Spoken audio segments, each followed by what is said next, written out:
long touchdown run, man. What's going through your mind? Obviously, you had a little a Clemson leap after that one, I guess you can call it. Take me through that run and just all the emotions right after. Yeah, it's a ton of fun. That's what you always want to do as a running back is break a long one. So saw the hole open up, took advantage of the opportunity. Was finally able to put on the burners a little bit, get past that safety angle and get into the end zone. And then I can't tell you what happened during the celebration. Kind of like the crazy eyes earlier from the season. It's just the inner Will Shipley, kind of just going crazy and having fun out there. So. What was the conversation on the offense like when they made the switch from PJ to Case? There really wasn't much conversation. We've got confidence in both guys. There's absolutely no question about that. For Cade to come in and do what he did is really, really special. But then to also see Five on the sideline helping him, taking him through different situations, different things, different tips to help him, that's the epitome of this football team. Was the 50-yard run a little bit of redemption, too, from the fumble earlier? Yes, 100%. I was very frustrated.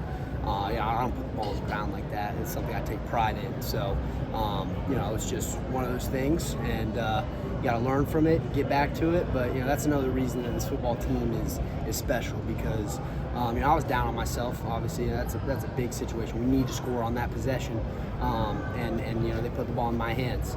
But I get to the sideline and I get 4 or 5 of my teammates coming up to me, really just pumping me up, helping me keep a positive attitude, and that's why this team is so special. Will, that's obviously a tough place to bring a freshman quarterback into a game. You have to play a whole lot this week.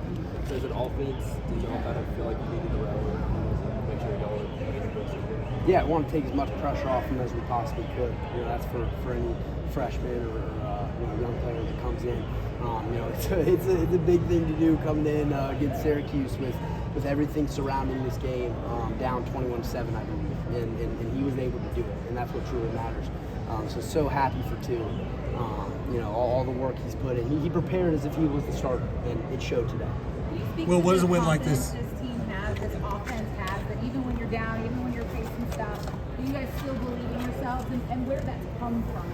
Yeah, I think it truly comes from just the fact that nobody has stopped us yet. We have stopped ourselves, right? We do such a great job at carrying our momentum from drives, and today we just couldn't get the momentum going. Get into the red zone, have a really tragic play that just totally flips the score. So then we're chasing the whole time, and then we just have to make plays, and we weren't making them early on in the game. So it's just something as an offense that we have to get better at, but the confidence was never lost. Every time we huddled up on the sideline, we were ready to go and score and on another drive.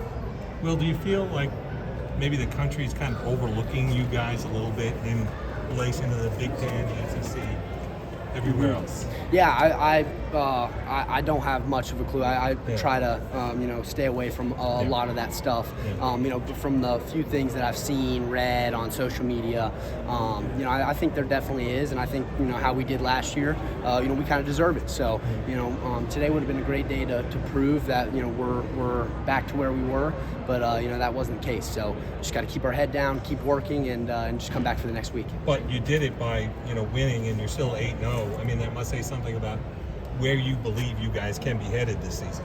Yes, no question. The grit, perseverance, just the tight-knit group that we have right here. We've got the ability to do some very special things, but we're the only thing holding ourselves back right now. So. Walk me through that touchdown run and then the celebration. It's kind of a Lambeau leap. That was pretty cool. Yeah, it was awesome. That's every running back's dream to make a big play like that in a crucial time. So, just saw the gap open up, tried to make number 3 really good middle linebacker. Questioned where I was going a little bit. Took off and safety wasn't able to make an angle tackle. So got into the end zone and was just so pumped. Those are the moments that I live for as a player and as a person. So to be able to do that, just wanted to get the crowd involved, wanted to create more momentum, and that's just the way I did it. I'm not sure why. You mentioned being 8 games in, 8-0, week off before Notre Dame. Is this bye week coming at a good time, or what do you think? crucial. For me, at least, crucial.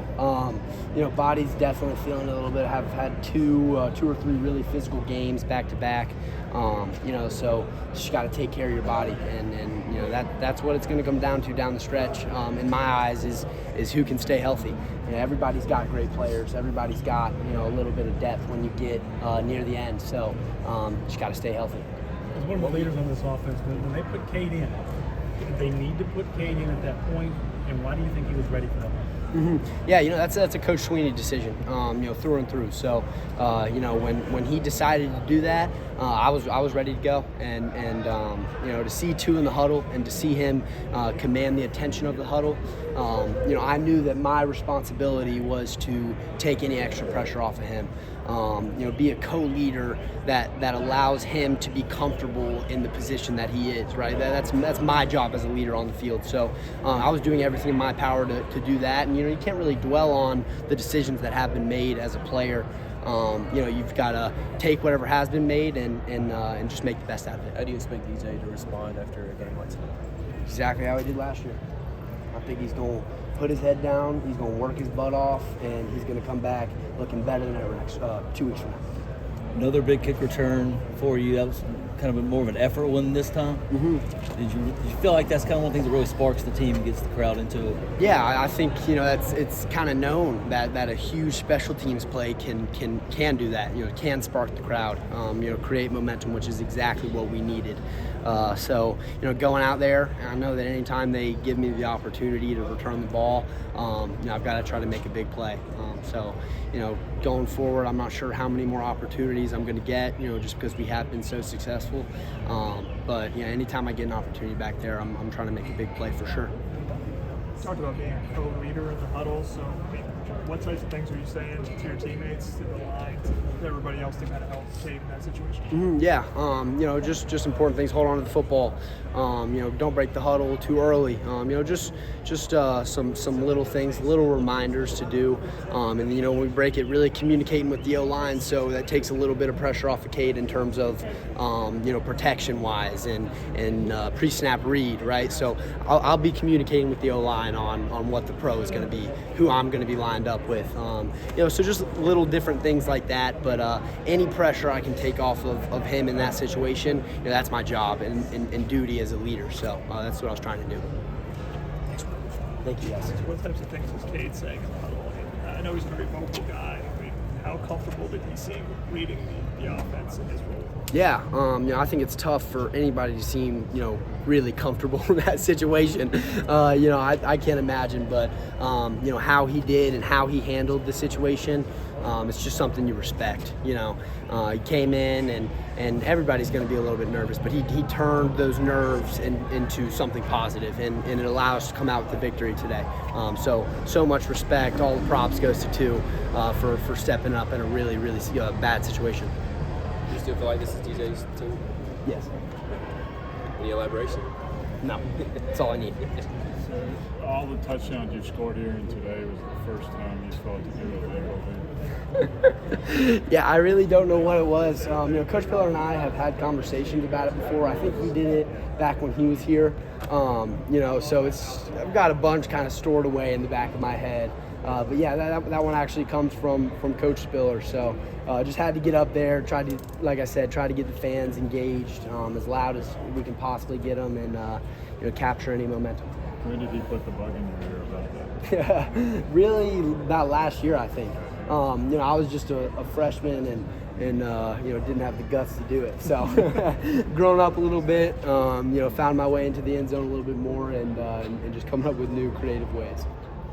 The 50-yarder took us away from what you see. I know you got right on the sideline, perfect tackle. You just start to finish. What you see on that? Yeah, the inside zone play, they did a great job of fitting it up. The O-line did a really good job double team releasing to the second level. So it just gave me a clear path to the safety. So in that situation, just try to set up the block as good as I possibly can, get off, and I noticed really right away that 23 took a bad angle. So at that point, I don't even try to make a move. Ball's in the left hand, which is a little mistake on my part. Can't stiff arm or anything. So I knew at that point I was going to have to outrun him. Just try to turn it on the jets, high stepping a little bit. I knew he was going to try to go for my legs, and ended up getting into the end zone. Always a great feeling. And I think Phil tripled his season high in yardage today. What was it like to see him do his thing? Oh, so awesome. To see how he runs the football, and just really how he carries himself, is so inspiring for me. That's my roommate, it's my brother. He pushes me on and off the field. Truly wouldn't be where I am today without him. So to see him succeed and kind of reap all the hard work that he's put in is a great feeling for me. Well, it kind of seems like the running game kind of sparked this comeback a little bit. Was there anything you guys saw in Syracuse defense that allowed for you guys to take advantage of that? Yeah, heavy Okie front. Backers kind of stayed back. They didn't really, try to penetrate any gaps. So as long as we were patient, set up the blocks, and O-line could, get off on the double teams, we knew we were going to be able to run the football. We knew that was going to be really, really important as well. At the same time, we knew Syracuse was a really physical team and really, really good defense. So, we knew we had a challenge ahead of us, but, we knew we had to get it done. Did the defense do anything to surprise you as far as confused in the first half, or it seemed to be moving the ball a little bit, but not like it did in the second half? Yeah, I disagree with that in terms of not moving the ball. I don't think they stopped us once. We stopped ourselves 100%. So moving forward, we just gotta take out those fumbles on my end, DJ's end, take out the interception, just really all the turnovers. It's hard to ever win a football game if you're not winning the turnover margin, and when you're losing at 4-0, it gets a lot harder. So I think that's really what you saw today. So we talked a lot about DJ